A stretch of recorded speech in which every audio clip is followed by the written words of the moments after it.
নৈ মেঘৰ পৰা মোহনালৈ মোৰ। পৃথিৱীৰ সকলো নৈয়েই মোৰ। মই তোমালোকক কেৱল চুবলৈ আৰু চাবলৈহে দিওঁ।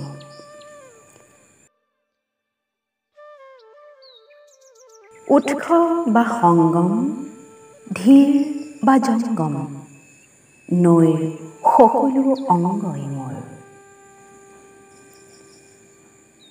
উপল বা সমাহিত, চঞ্চল বা বিলম্বিত, নৈৰ সকলো অংশই মোৰ।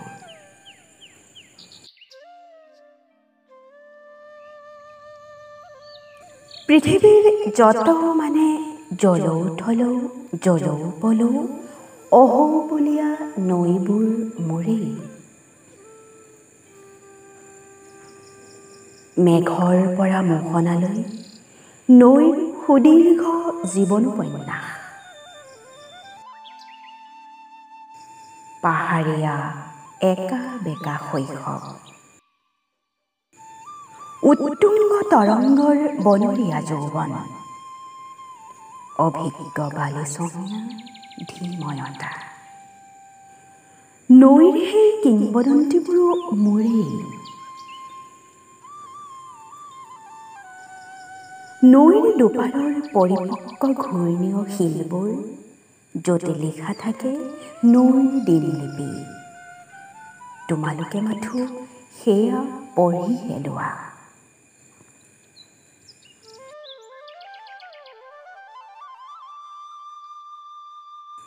পৃথিৱীৰ সকলো নৈৰে একাকিত্বৰ যাত্ৰা।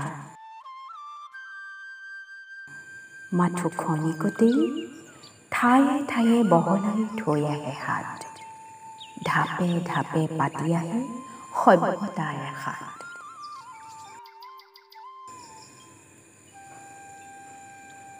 নৈৰ লক্ষ্য সদায় বিশাল, গতিশীলতাৰ সমসাময়িক, এখোজ দুখোজ ধূসৰ বাউলী আইৰ কোলালৈ।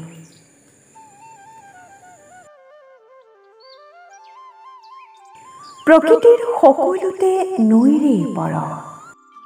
বতাহৰ বাঁহৰীৰ টানত, শ্যামল বননিৰ সজীৱ কাব্যত, আলোক ছায়াঘন ভূদৃশ্যত। বৰ্ণিল উপত্যকাৰ বাংময় ইতিহাসতো তোমালোকে সেয়া উপভোগ কৰা। কিন্তু নৈবোৰ মোৰ হৈ থাকিবলৈ দিয়া। সেজা ৰুদ্ধ মই মৃত, নৈ দূষিত মোৰ শ্বাসৰুদ্ধ। নৈ পানীময় মানে মই প্ৰাণময়। নৈ ধাৰা মুক্ত মানে মই জীৱন্ত। আচলতে পৃথিৱীৰ সকলো নৈৰ অস্তিত্ব মুঠ। আৰু মোক যদি ভাল পোৱা, তোমালোকেও নিজতেই মাথো এখন এখন নৈ ধাৰণ কৰা।